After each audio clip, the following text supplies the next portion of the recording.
Well, I guess that'll work.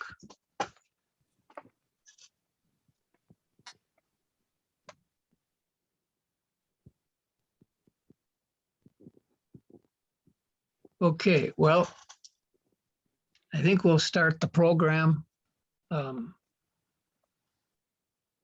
Certainly want to thank everybody that's on board with us right now, and hopefully over this next hour or so, you'll gain some new information, some takeaways that'll be of value to you as you're looking at your ideas and whether or not you want to move this into the marketplace. And I want to thank Forward Fest sponsors. Now, I've been tracking Forward Fest for the last 4+ years, and I got to tell you, thank goodness for the sponsors who make this event possible, because it really brings together people who are entrepreneurs. They have ideas, they're making considerations, or they're actually in business, but they're looking for other opportunities, or they just simply want to keep abreast of what's going on in the business world today. And so Forward Fest plays a very important role. And of course, this last year, 2020 was a real tough one. And this year, the pandemic has eased a little bit so that we can have some actual live events along with the virtual events.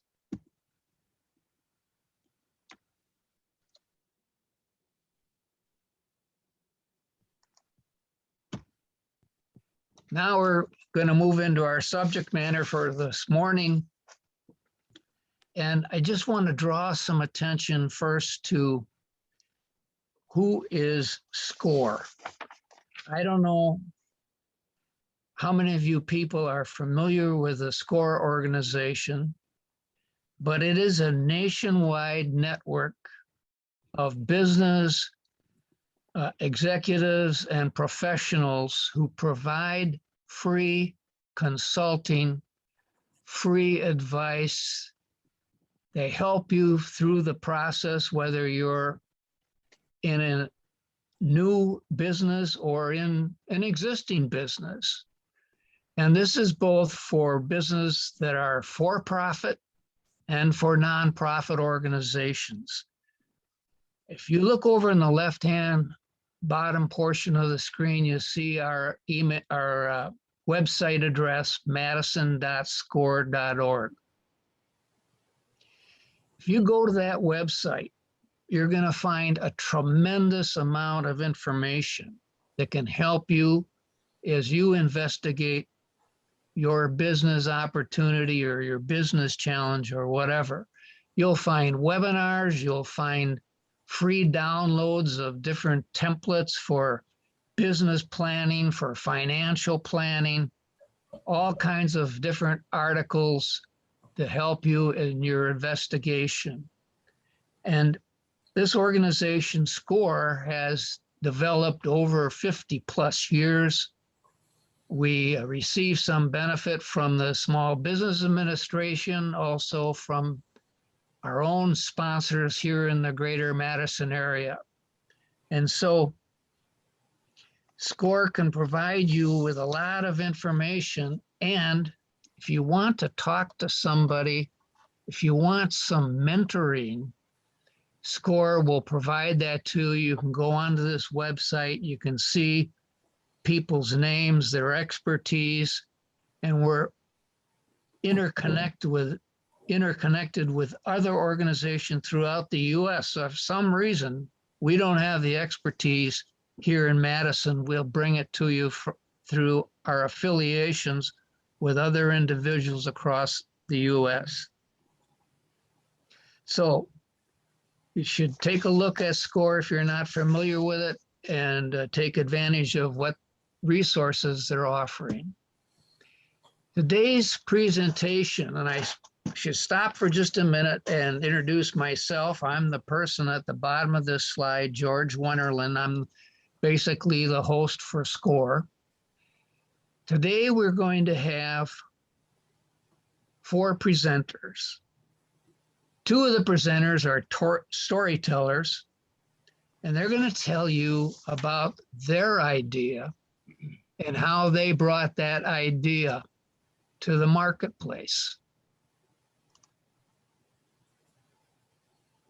Then we're going to leave those two storytellers after their presentations, and we're going to move into legal and tax matters that you need to consider as you bring an idea into the marketplace.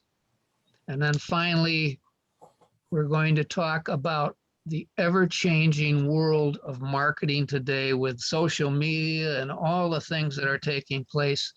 And so that's what we're laying out for this morning's event. Each speaker is going to talk roughly 10 minutes. At the end of their delivery, we will have a question and answer period for that individual.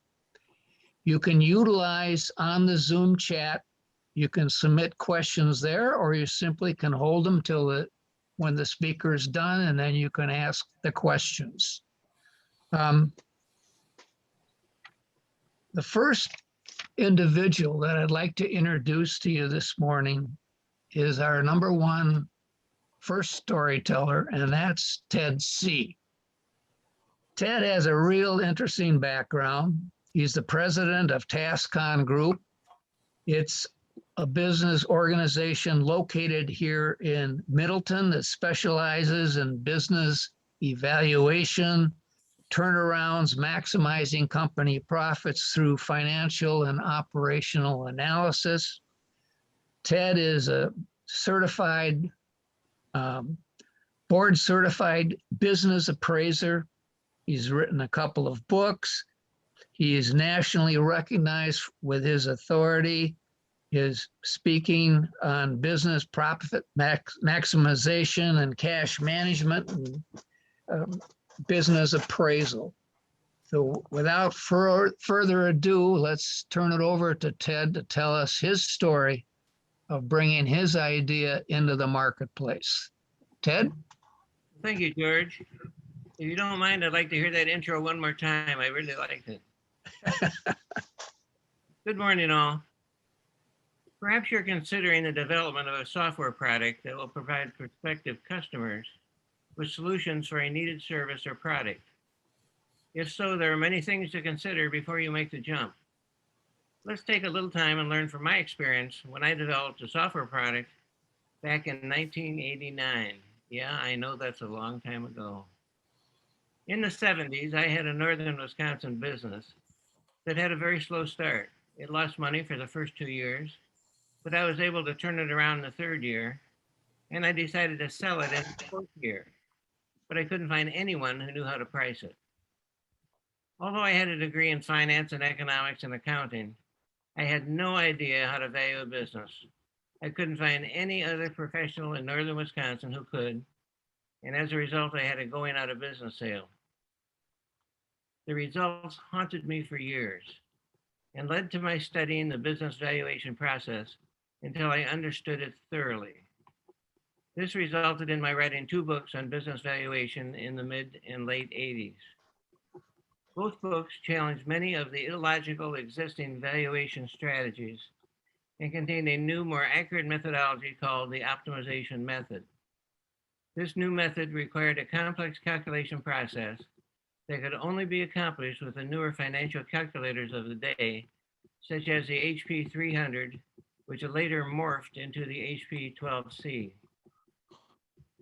Knowing that access to these financial calculators would be limited, I immediately began exploring the feasibility of creating a software program that would simplify the process and make this valuation method more commonly available.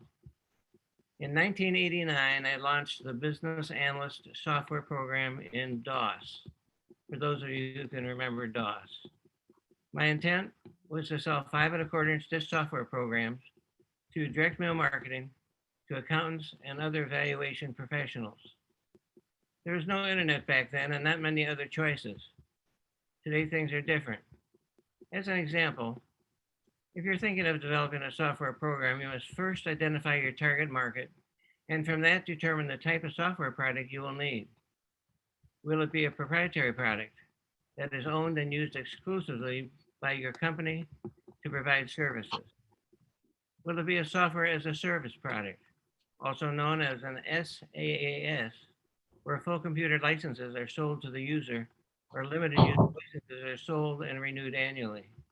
Will it be an app that can be used on a mobile device? Developing a software product is not cheap. Before you decide to proceed, you must consider many elements. In 2004, I began the software conversion from DOS to the internet. A programmer's hourly wage at that time in Madison, Wisconsin was $80 per hour. Today, the same programmer is $124 per hour. My original quote to convert the software from DOS was $30,000 and 6 months of development. When finished, after any add-ons I probably shouldn't have done, the total cost was $1,300,000 and it took 7 years to develop.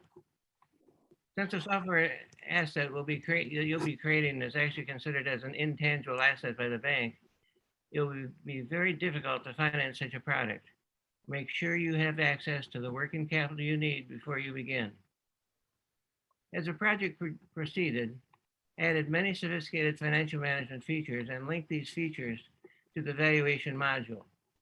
Even without these add-ons to the valuation module, the final cost would have been about 3 times my original quote of $30,000 for just the programming.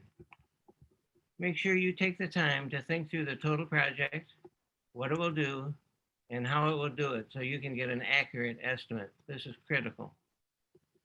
When you're negotiating with programmers, make sure your contract with them includes 2 very, very, very important things.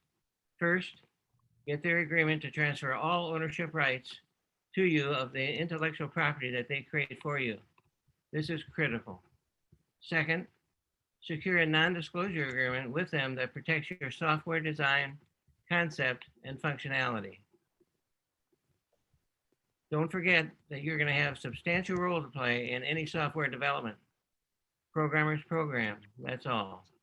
Whether you pay someone else to provide the following services to you or do it yourself, it would either add to your costs or take away time from your ability to earn elsewhere. Here are a few things that you'll need to do or have done.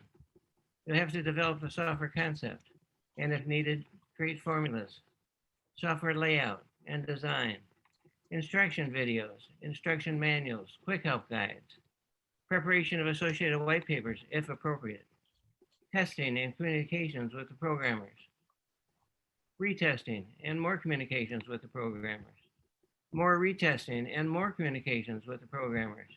You will become their very best friend. Service setup, vendor selection, marketing, developing social media sites, logos, legal work such as disclaimers and an end user license agreement, also known as a EULA, E-U-L-A, and so on.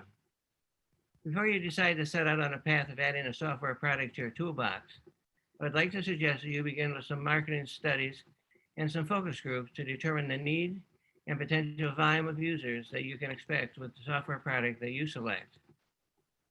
Do you need software to use as a proprietary product to enhance the service you offer? Do you offer a service that would lend itself to the sale of annual licenses that would allow users to produce their own solutions and have the potential of automatic renewals, such as a software as a service? Are you looking for a more simplified software product, such as an app for mobile devices that can be offered through online software stores, but require a very high user volume due to their lower price? The hot product today appears to be an app that is designed to provide the user with a specific service or solution. Should you decide that this is the direction you want to go, make sure you still consider the elements and concerns we discussed here. As an example, make sure your marketing research and focus group research is complete. The development of an app and working with application programmers many times offer some other options. They too are also looking for business opportunities. If budgets and our working capital are concerned, many programmers may be willing to provide programming in exchange for a piece of the software company or profits. Remember, programming is only a part of the expense you will be incurring. Be careful when you are negotiating any ownership percentage. Having marketing and focus group studies available to show them sales volume potential will help you negotiate deals that are more advantageous to you. I hope this short snapshot of my experience has and will be helpful to you in the future. Back to you, George.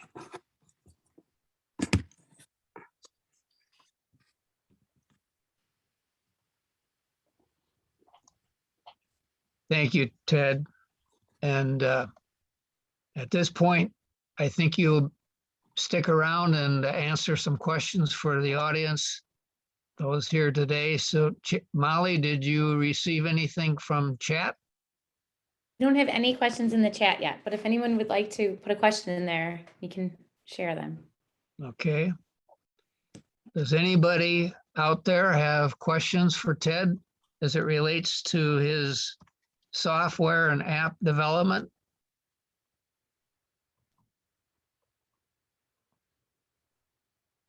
Yes, I do have a question for Ted, if I may.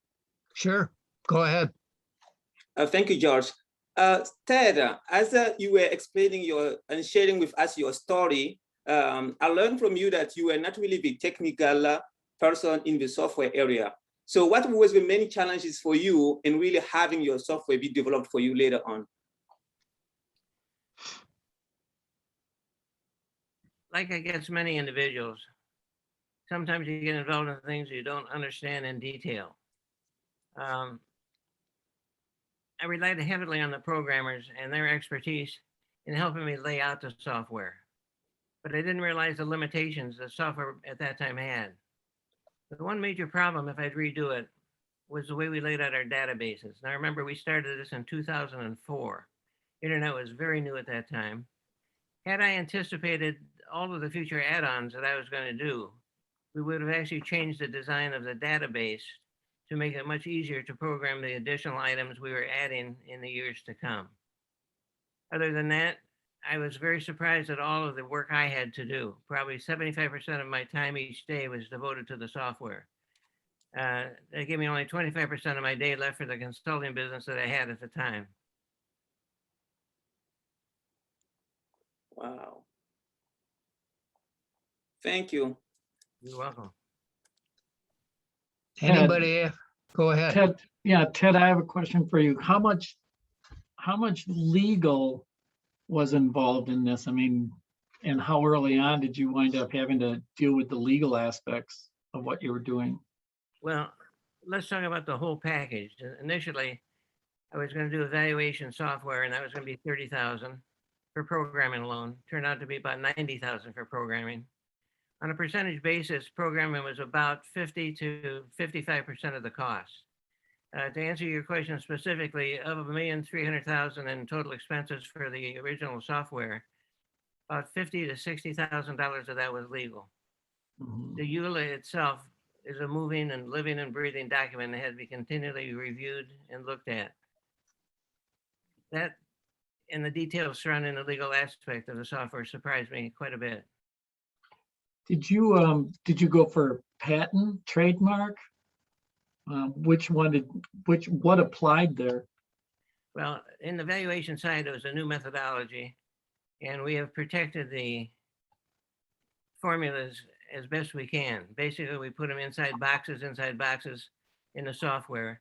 Did not want to patent it, and kind of like the Coca-Cola recipe.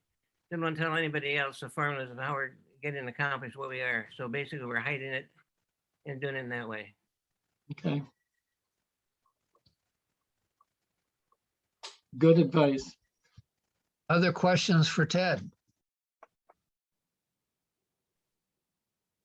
Well, that was a true story.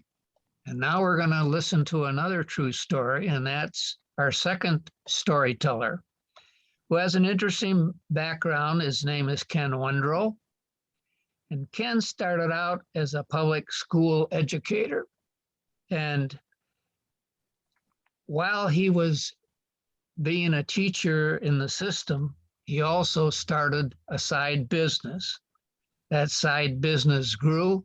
Eventually he sold it, but we'll let him tell you the story He is now a certified SCORE mentor, and he works here out of our Madison office and is available to help people who are looking at growing their own dream and converting it into a business. So Ken, take it over. Thanks, George.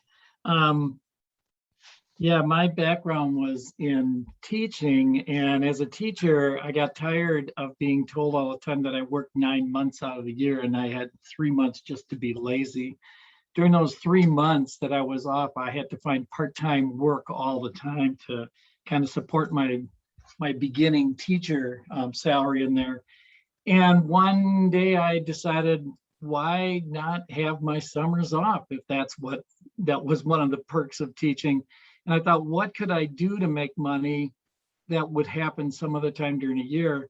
And I actually went to H&R Block, took a tax course, found I kind of liked the problem solving aspect of it, and worked with them for 6 years. I could work from maybe early February through the middle of April, and that was it. That was a dead time of the year for me. I wasn't coaching, wasn't doing anything else.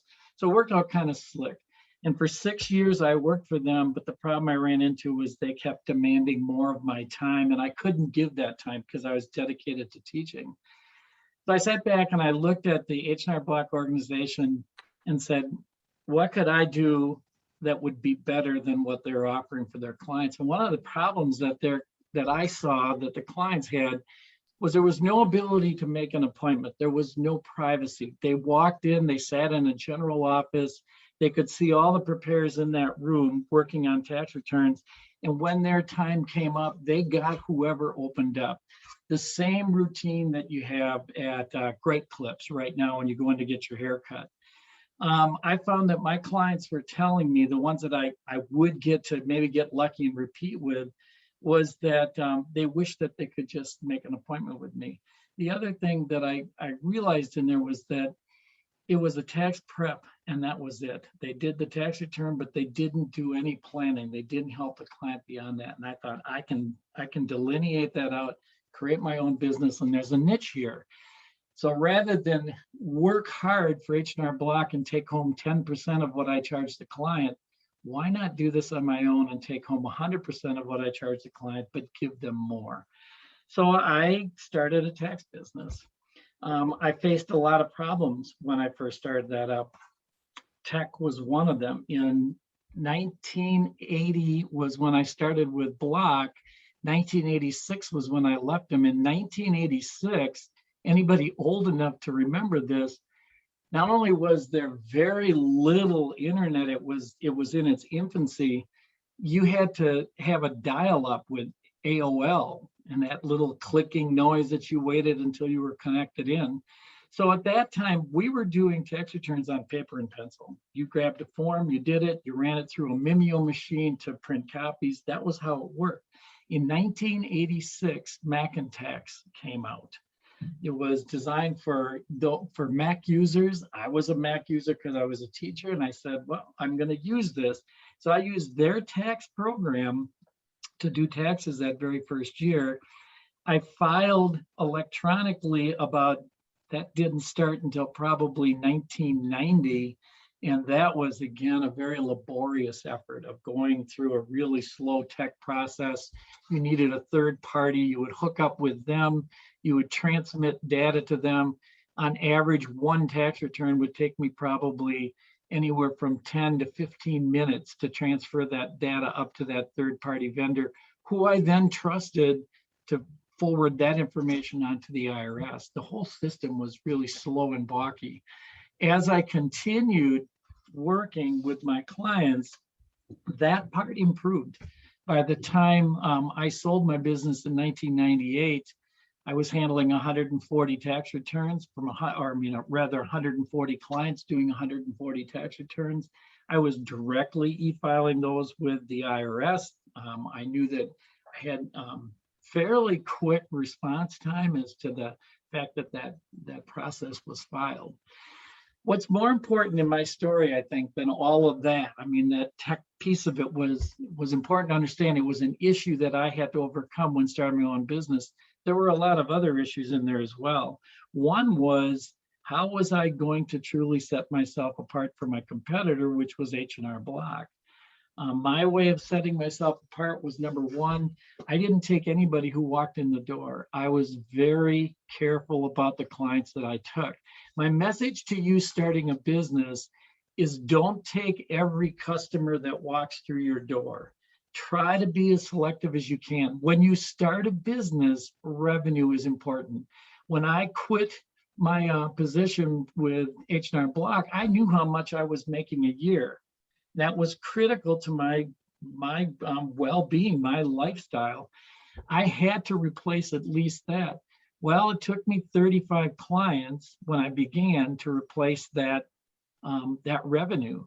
What I learned early on was, if I cloned those 35 clients, I told them exactly what it was I was doing for them, what it was I appreciated about working with them. This is a service industry. I didn't have any product to sell. I was selling my service. If I could clone them, then I could have them refer to me exactly the same kind of client. So I had 35 clients I liked. I asked them to give me my word, get the word of my about my services out to people that they knew that had the same desire and needs, and have them come to me. Well, my clientele grew from 35 clients to 100 clients within a 2-year period. That eventually rose to 140 clients. I'll talk about that problem a little bit later here. So that was the first thing that I wanted to do. I wanted to be selective in my clients. I wanted clients I could actually work with. I could do planning with them and know that they would act on the plan that I gave them. The second thing that I realized was they needed privacy, but they needed a business setting. Well, they were coming to my home. I was not going to do those at the kitchen dinner table. I was going to take them to a private office. It caused me to move. Shortly after I left Block, I moved to a larger home. And when I bought that home, I made sure that I had a private office in that home. I also made sure I had a secondary entrance to there, that they could come in without coming through the general part of my home. I gave them privacy, and I gave them the sense of a business setting. That is critical when you are working. If you're working with clients in the service industry, how do you present yourself? In COVID, we learned that we had to present ourselves virtually. So right now you're looking at the backside of my office as I'm presenting to you. Remember that when you are working with your clients, if you're online, it's your presentation. If you're in person, where is that happening? Is it happening in their home, or is it happening in your home? If it's happening in your home, give them a business setting. Make sure you're always thinking about that. Another issue that I had was legal. When I left Block, there was a contract non-compete. I had to make sure that I did not look like or get caught poaching clients from Block. Prior to my leaving Block, I kind of gave a heads up to a lot of clients that this might be the last year I was doing business. When they would ask me, well, where are you going and how can I get a hold of you? All I said to them was, you know my name. When I opened my business, I made sure that my name was in the title of my business. Those people found me. Now, that was not a breach of that contract, but again, I had to check with legal to make sure I was not breaching your contract. Think about that. If you're leaving a job to start your own business, what are the limitations that are going to be put on you for that? Equipment, talked about the tech. I also needed equipment. I needed a better computer system. I needed a better modem. I wound up needing a copy machine. At first, I was taking all my returns that I prepared and running out to a local copier, and I would spend hours. That would be one day set aside out of my schedule just to copy tax returns and then prepare them to mail. Fortunately, I had a 14-year-old daughter. She adapted into that really quickly for me. So she was doing all that copying for me and then setting up for the mailing. So think about that. How are you going to service your customers? What are your needs in servicing those customers? Eventually, I told you my business started to grow. I grew to 100 clients right away, and I thought, well, that's pretty close to capacity. So I had to start thinking about what was going to happen. How was I going to actually control the growth of my business so that I could still maintain my full-time job, which was in teaching, which I loved and was dedicated to? Well, I found out that 140 was it. At 140, I used up all the free time that I had during my week. I was doing returns. I'd come home from school, I'd get home about 6 o'clock. I would take my first appointment. I would take my last appointment at about 8 o'clock. By 9 o'clock, I was done. I could help my wife put my children to bed, and then get back, and from then till about 11 o'clock, work on my school preparatory work. That was working out. I was doing that 3 nights a week, and then I was spending Saturdays and Sundays working diligently on meeting as many clients as I could. But at 140, that was it. I couldn't grow any further. So I faced my last dilemma. What do you do when your business has been successful and it's grown to your capacity? And your capacity is time, number of people that you can work with, number of people that you can truly service or handle the product line. I faced that dilemma, looked at my possible solutions. My number one possible solution was find a partner, quit my day job, and go full time. I was looking for a partner that was ancillary to what I was doing. In other words, a related business. So I was doing taxes, but what I couldn't do was the bookkeeping. I couldn't do the financial, but my clients wanted it. They were asking me for it. They were begging me for it. Since I couldn't add that offering, I was looking for a partner who could. Every time I tried to find a partner, I just couldn't get the fit I wanted. It just didn't match up. So I started looking the other way. What about hiring an employee? Well, when you hire an employee, you've now taken on a job other than the job you wanted to do. If you were developing a product, you now had to spend time managing an employee and asking them to develop the product. If you were delivering a service, which you were so good at that your business has grown to this point, now what? Now I had to shift over and become a manager of an employee. I had to be an HR person. I had to start dealing with payroll. It didn't take me long to decide that was not what I wanted to do. I wanted to deliver the service. That's what got me there. That was my why was I doing this, because I loved it. That's what was important in my business. So I decided, no, I wasn't going to hire an employee. I was faced with only one last choice, and that was I'd grown this business to a point where I couldn't let it get any bigger. So I looked for someone else who wanted to buy my business. I decided that there was a lot of value in my book of business, but I added one piece. I found a buyer. When the buyer said, what would I have to have? We came to an agreement on what the price of my book was worth. It turned out at that time to be 1.5 times my gross revenue. So I had to prove my gross revenue to them. They agreed to paying 1.5 times. We worked out an arrangement as to how long it would take him to pay me back. That was going to be 5 years. And he said, what else do you need? And I said, I need to come with the business. I'm going to leave teaching.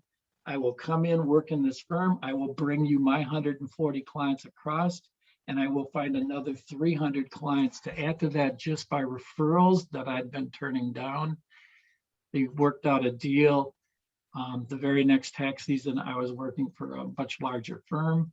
My 140 clients came over, and by the end of that year, I had 425 clients I was working with. And for the next 20 years, I closed out my career training other reps, training other tax preparers to do what I had done so successfully. Meanwhile, I serviced my clients. At one point, I was servicing 600 clients. I added on that investment piece that I always wanted to add on, and it was a very successful partnership for me. So the moral of my story is, if you're going to start a business, you need to sit down and figure out how are you going to be different and why are you going to do this. If you don't know why you're leaving your employer to start a business, you're in trouble.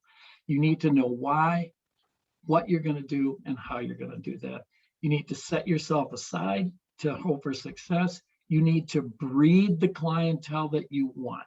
You need to handpick, make sure they send you the right kind of client, one that you can work with and be successful with. You need to know how you're going to handle your growth, what your capacity is. And when you reach your capacity, you have to be thinking ahead. What step am I going to take in this growth pattern? Do I become an employer? Do I take on a partner? Or is this it? I reached my capacity. I just shut off all referrals. I work with this client base and that's it. Or do I now have a product that I've done everything I wanted to do? I grew it. I nurtured it. I grew it. It's time to sell it. But that's my story. I am very proud of what I did. I love my ability now to work with SCORE and help clients do exactly what I had done. Start that business. And because of my background in tax, I can help them do those very first steps. What's the entity? What are the legal issues you're going to focus on? So thank you so much, George, for letting me tell my story. And thank you out there for the participants listening to it. If you have any questions, I'd be welcome to answer them.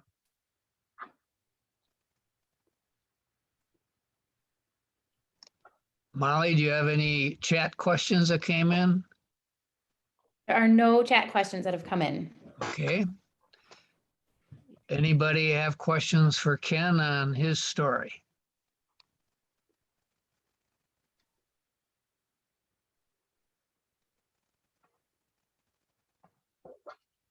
As Well, a teacher, I said, when there was no questions, you did a really good job of teaching.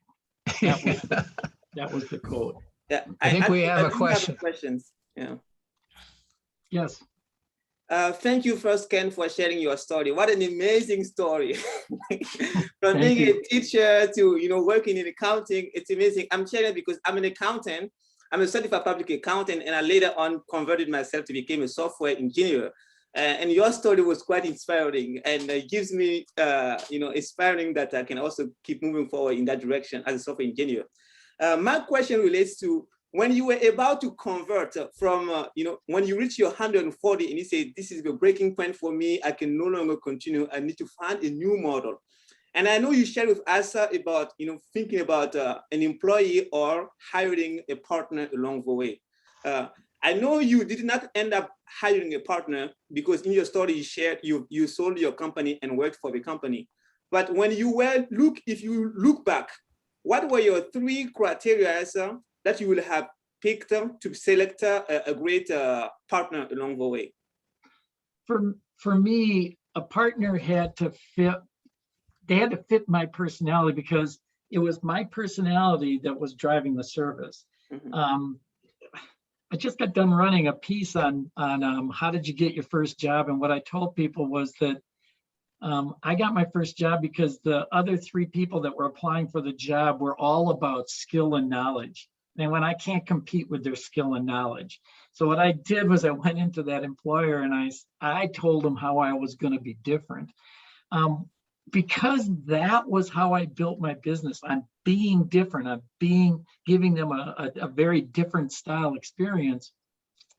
I needed a partner that understood that. I did not want just someone who came in and said, well, I'll do bookkeeping for you. They had to be a people person. So that was my first criteria. My second criteria was, yes, they had to have a skill that they could do for me that complemented what I was doing. So I was fine with preparing the tax return, but I needed someone that was either going to offer investment, so a licensed investment broker, or otherwise someone who was going to do the bookkeeping for me and would be satisfied to work work the full year out doing bookkeeping and letting me just focus on the tax side.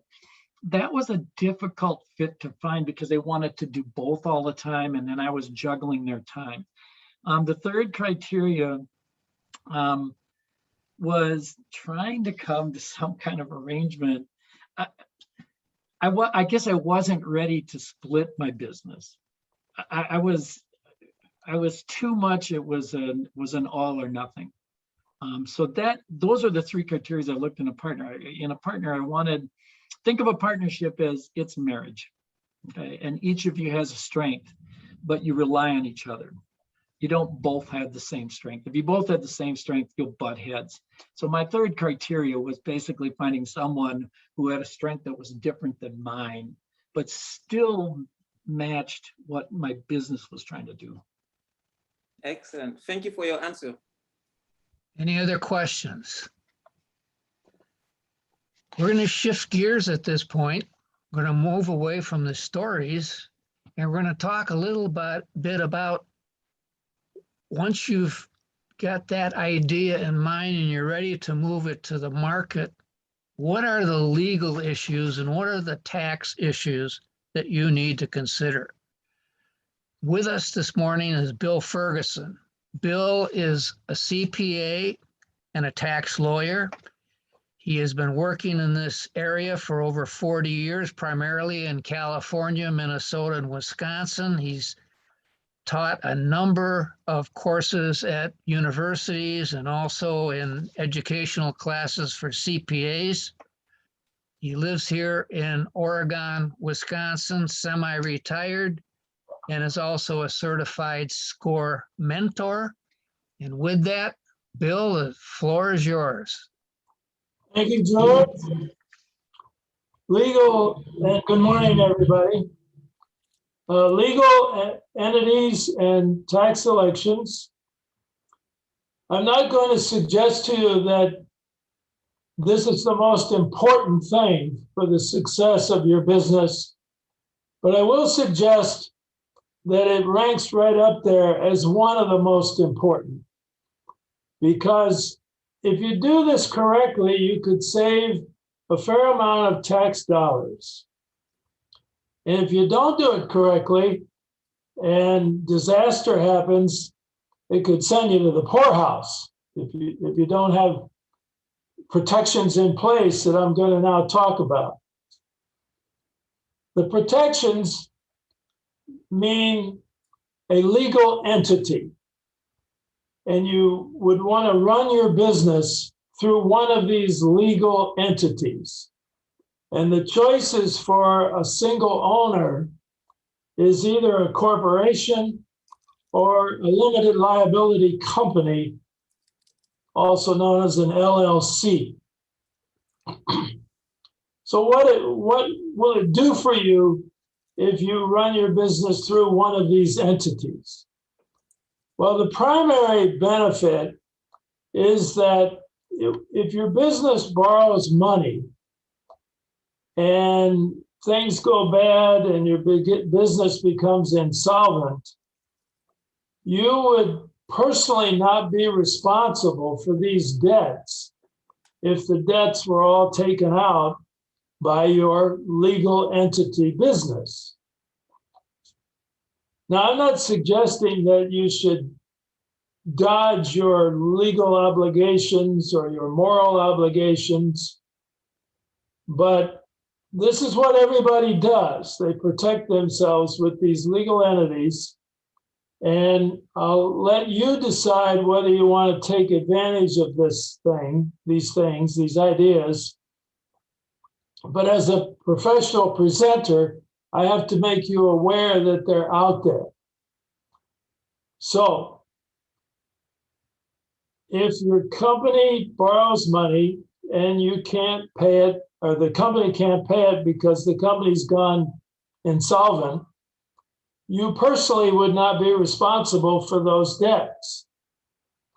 Now, having said that, institutional lenders know full well that this is a risk to loan money to a small business. So they now typically will ask you for a personal guarantee. And that personal guarantee quite often will be guaranteed further by a lien on your personal residence or your car or your stock portfolio. So if that's the case, that you are agreeing to a personal guarantee, then being inside of a legal entity is not going to help you in that regard. But there's an even bigger problem lurking out there as I see it. And that is, what if in the course of selling your product or providing your services, you injure a customer's business? he or she was depending upon you to give them something that was going to help them out and it didn't work out well, and they sue you. Or worse yet, let's assume that something you sold them caused them physical injury, or worse yet, death. They're going to sue you. And these things do happen. A lady spills coffee, hot coffee on her legs, and she sues McDonald's, and I think she won the case. So don't think that, oh, well, that'll never happen to me, because it's quite possible in almost any business that you could cause an injury, not deliberately, but just by accident.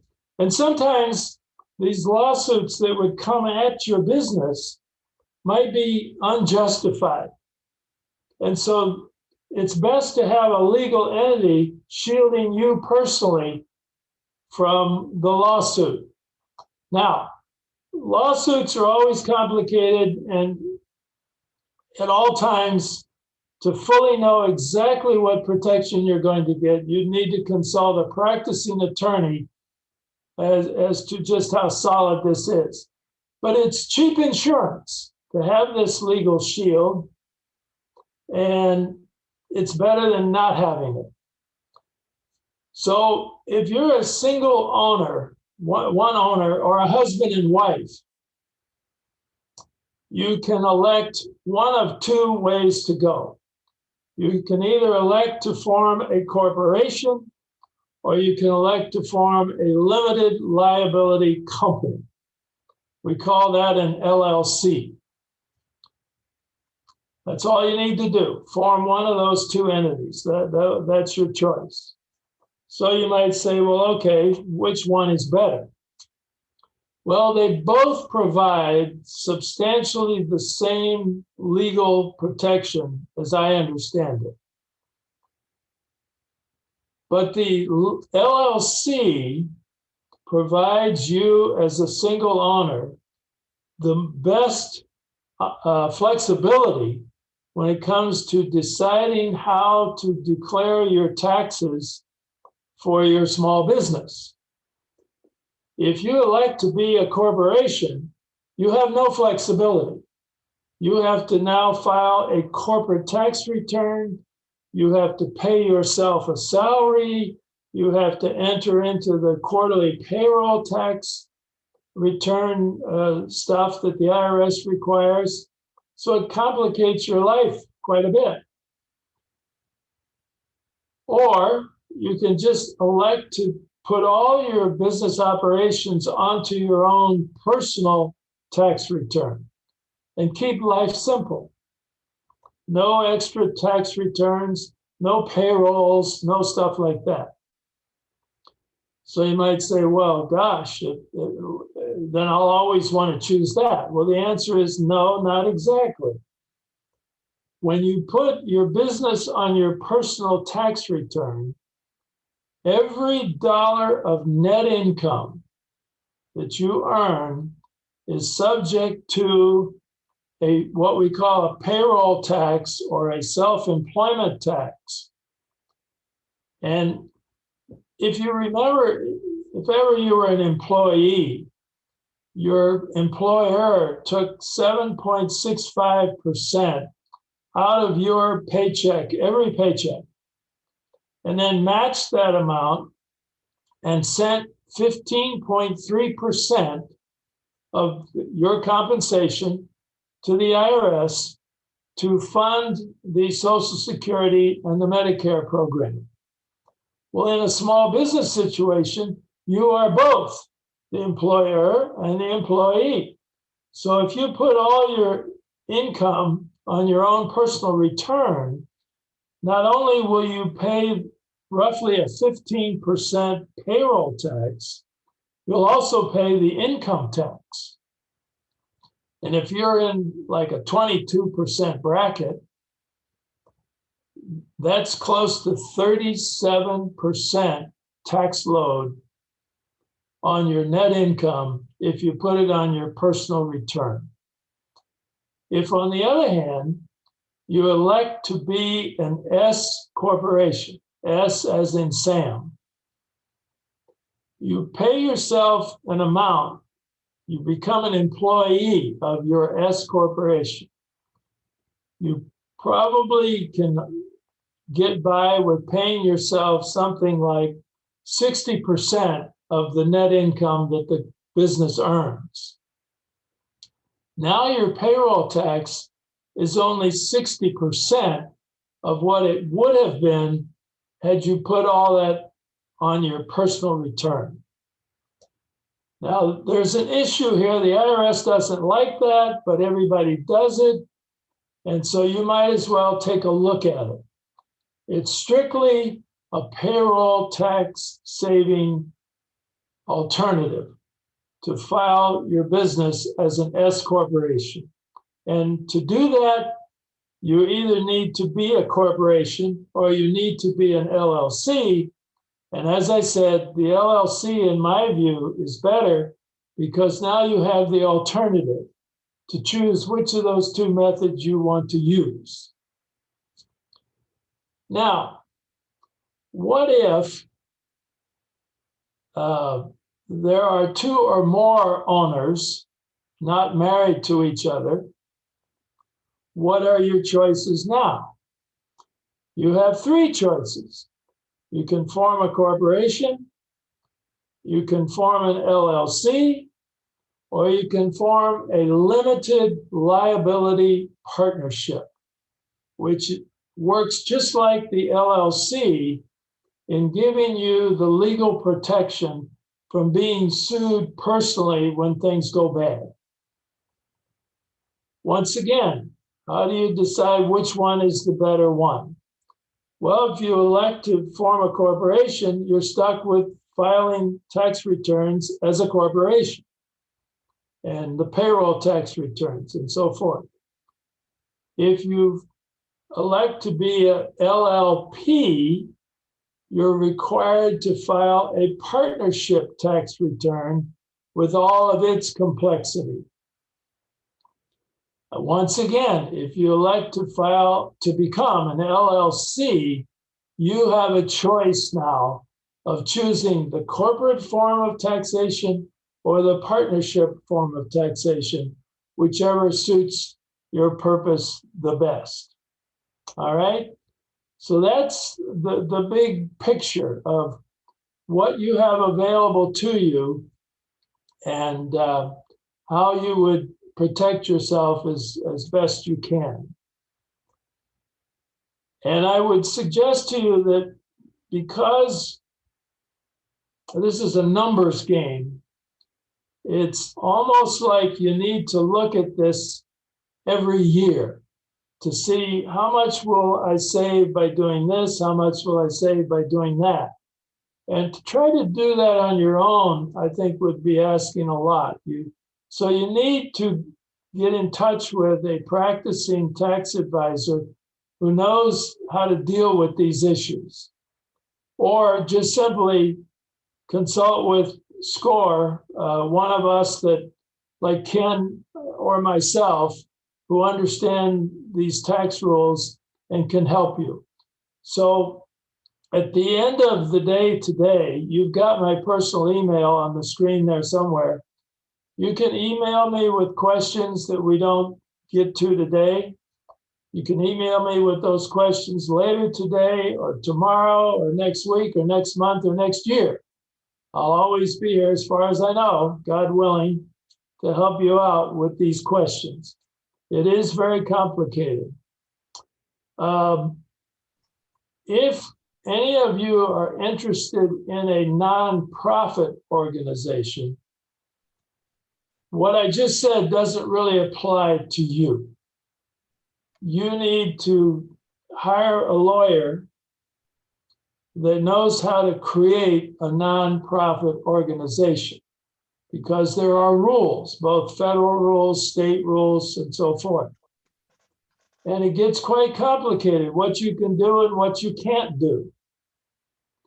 So get an attorney to help you set up the paperwork and have him or her tell you what you can do and what you can't do.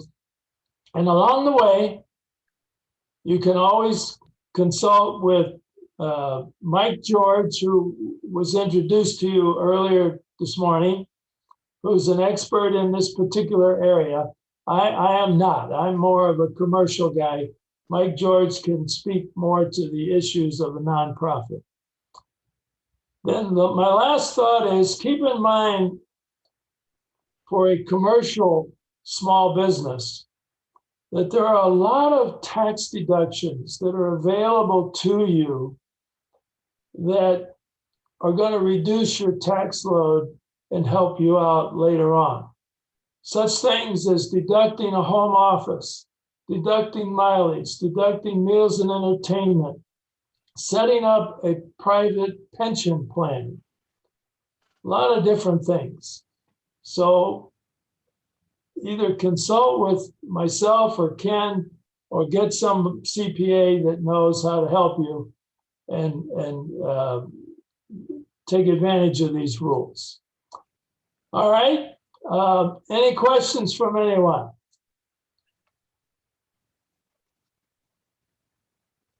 I don't think I saw anything coming in from chat.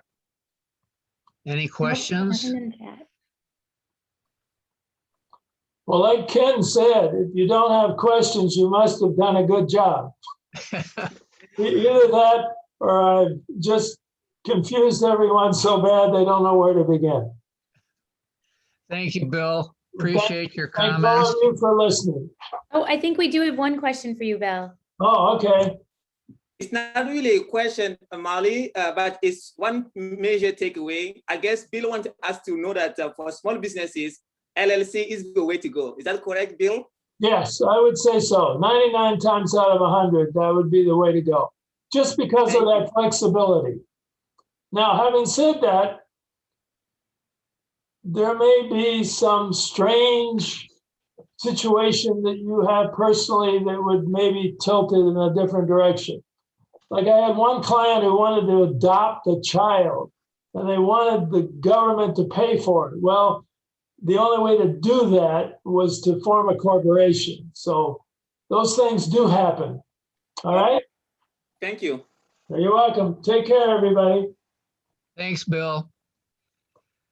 Well, we're moving on now to our fourth speaker. You know, it's interesting.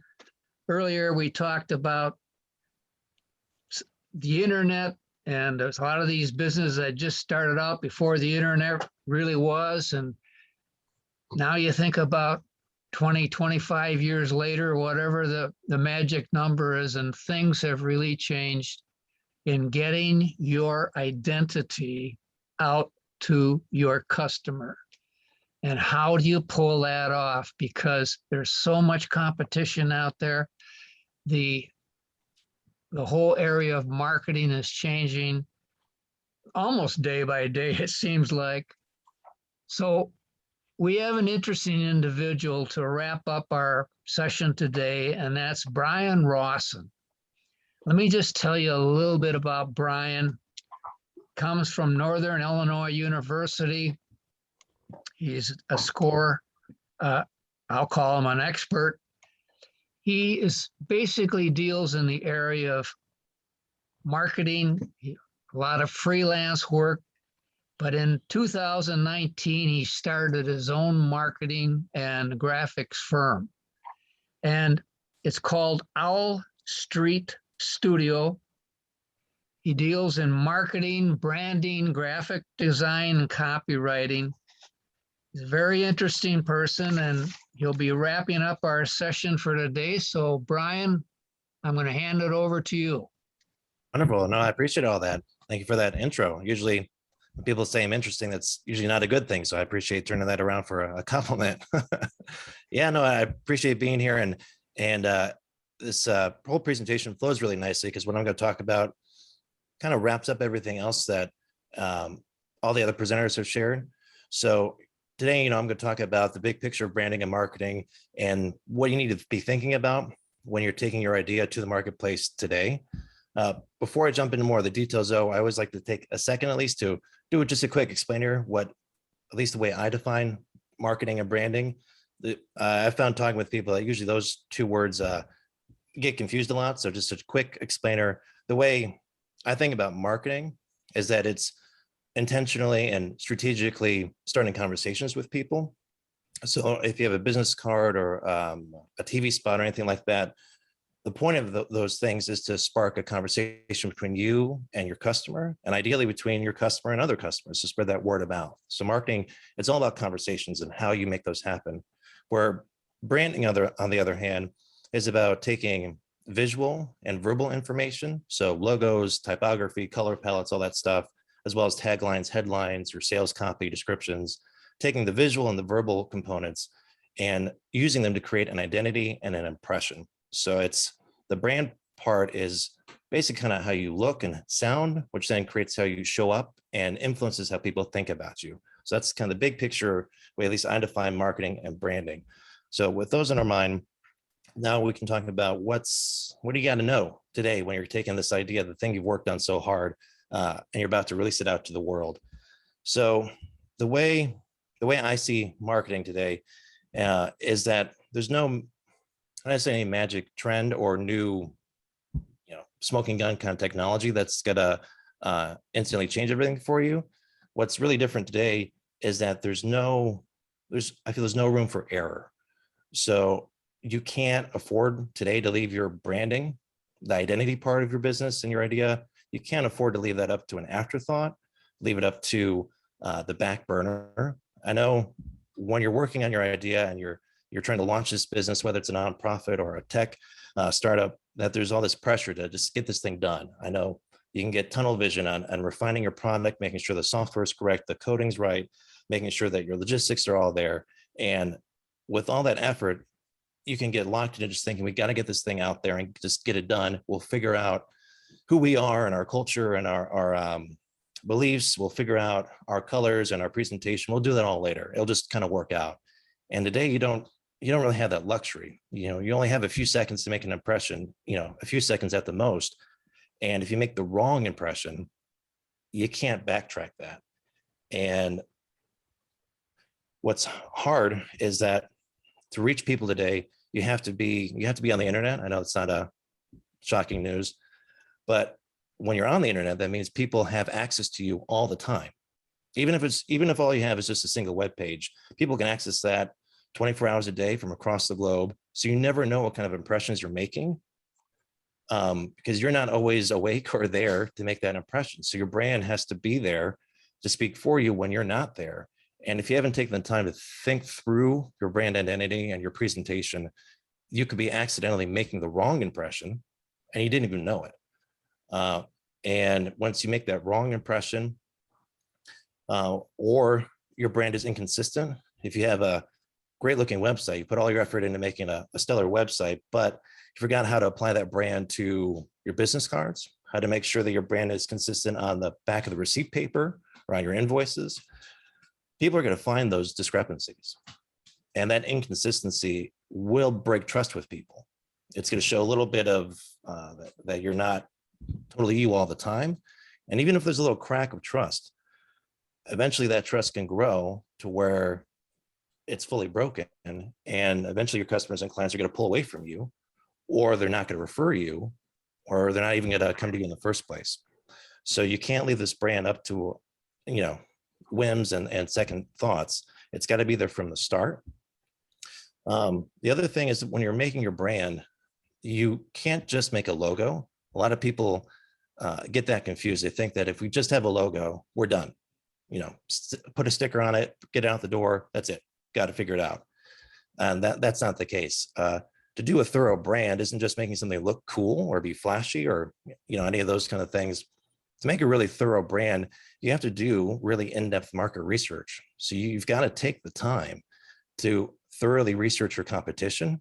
You have to understand who your direct competitors are, the people right in front of you, as well as the people who are substitute and indirect competitors, the ones that are off to the sides and in the corners, the ones you don't even usually think about, to know what your competitive landscape is so you can fit in with your industry, but also stand out, make it a good impression. You also have to do the market research to understand your customers and clients. So kind of going back to what Ted was saying, when you're developing software, you need to do those focus groups to refine your product and service, to know what people really want, But I believe you need to go deeper than that, beyond just the nuts and bolts and beyond even demographic information of knowing your customers and clients' income or age. I believe you need to take the time to really understand their personalities, their values, their beliefs, this deeper layer to them. So that way you can not just give them a product or service, but satisfy a deeper emotional need. And when you can take the detail to satisfy that emotional need, those people will keep coming back and back. It's the ultimate way to win trust in people. And then with market research, you not only need to look at competition and really understand your customers and clients, but you also need to take time to understand yourself, your own why, as Ken was saying. You really need to understand who you are, who your team is, your culture, your personality, your values. And even if you're a solo entrepreneur, a business of one, you still have a culture. There's still a personality and a mission and ethos there.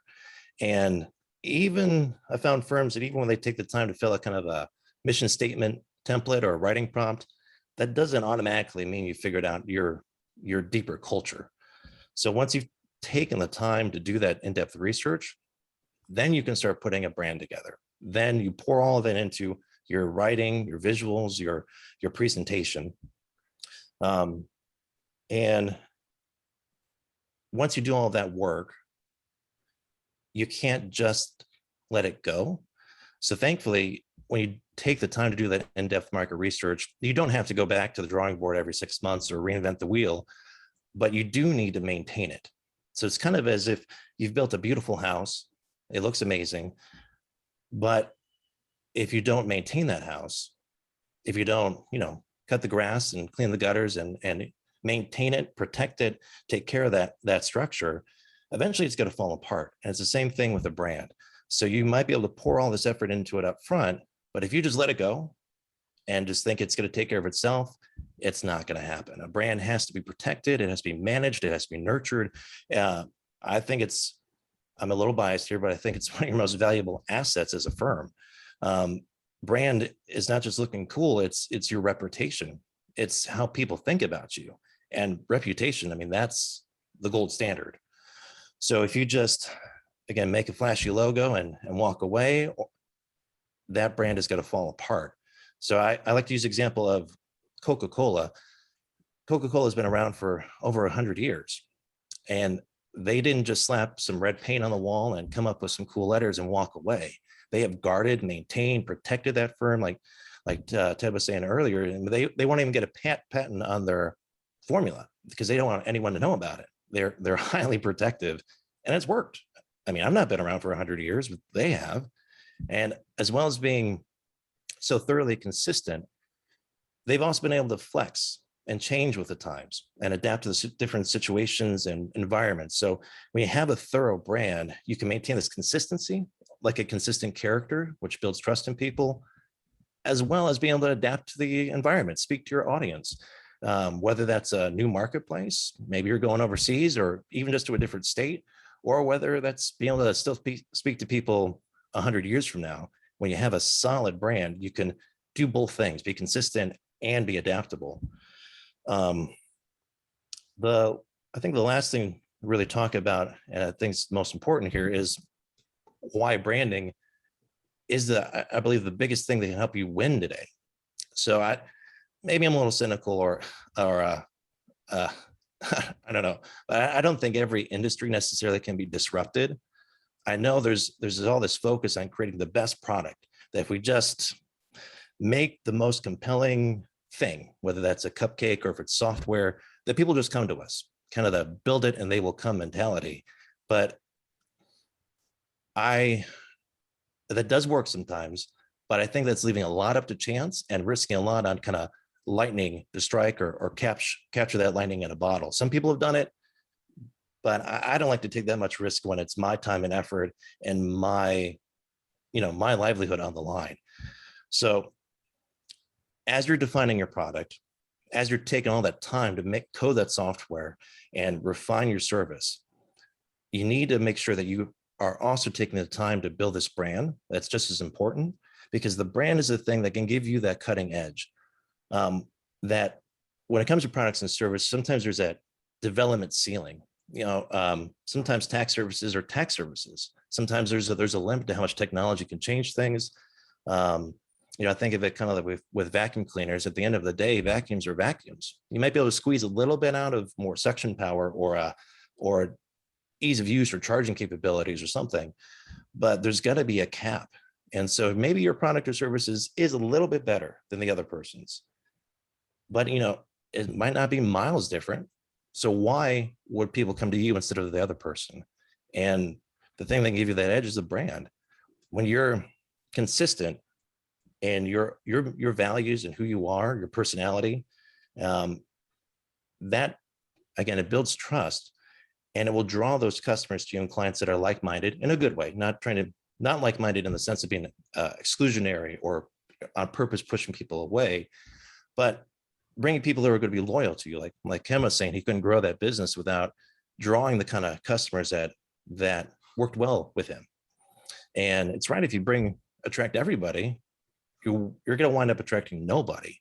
So taking the time to develop your brand gives you that competitive edge where it just lets you be you.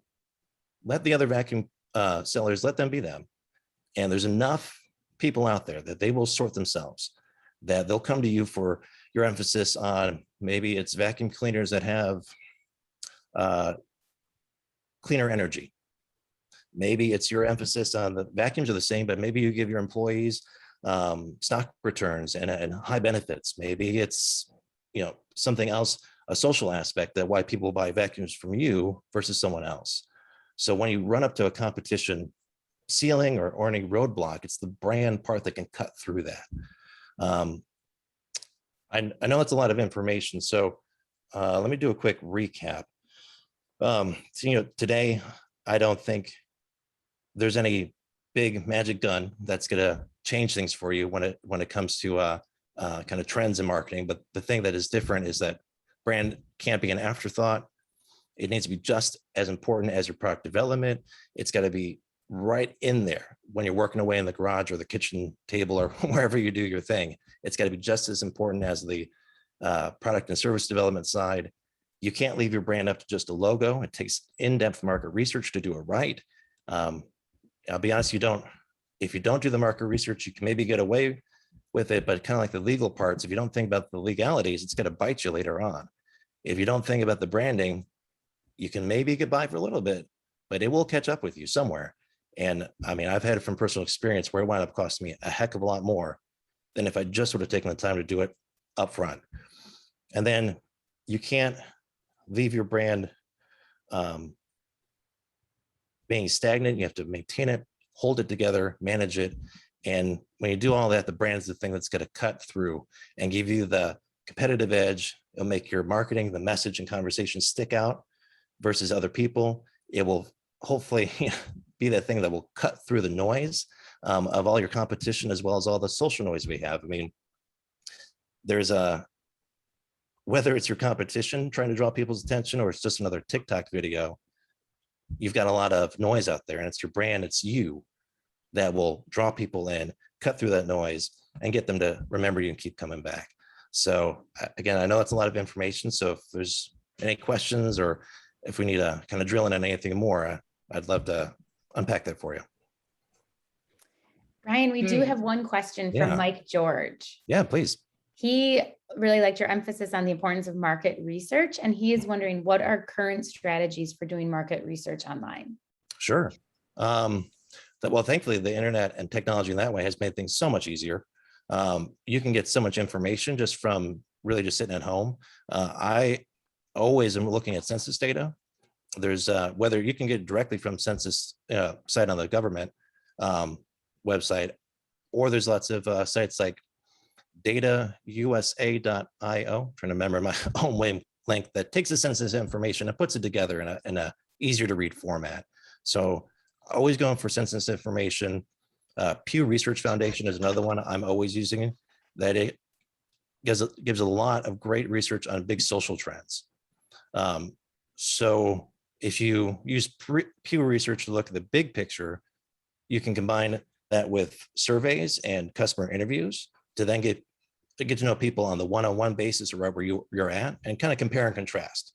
You might be able to get good Zoom meeting information and talking to people, but you always want to fact check that, make sure your little interviews not giving you skewed or biased information, if that makes sense. So census data, Pew Research, online surveys, one-on-one interviews, as well as there's all kinds of great business information. You can get a lot of insider information on your competition just from looking up business reviews, a lot of statistics, as well as just coming through their own websites. I mean, everyone puts, to reach people, you have to put everything about you online, which that's great when you're researching your competition, they put it out there for you.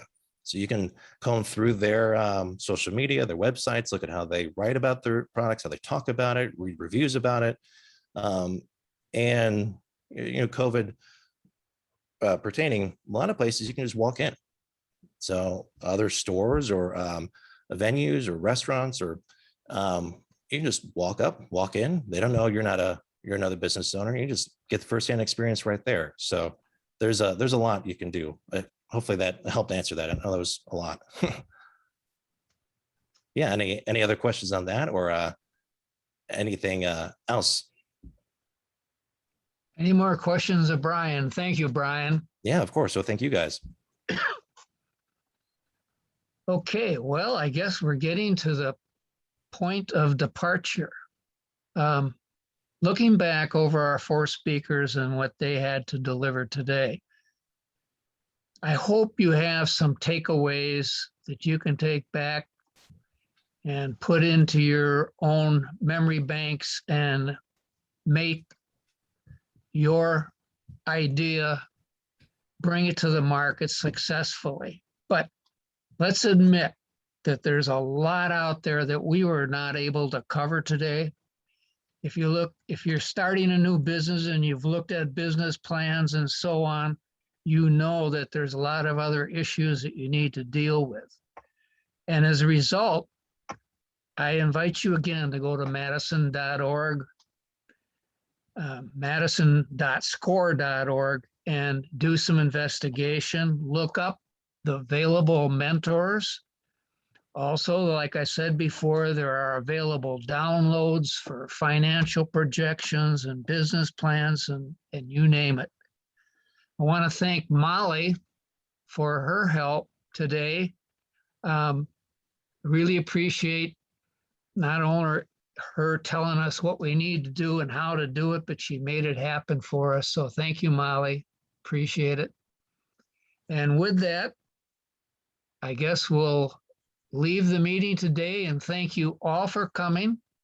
And I'm just going to go back one moment to screen share. These are your speakers, and you can see you'll find their names at the website, and you can see the topics right to the right for each of the items that they covered. So if you have some future follow-ups, please take advantage of contacting these people. They'd be happy to help you out. And with that, I'm going to stop screen sharing, and I'm going to say goodbye to all of you and thank you much for coming. We'll see you another day. Take care.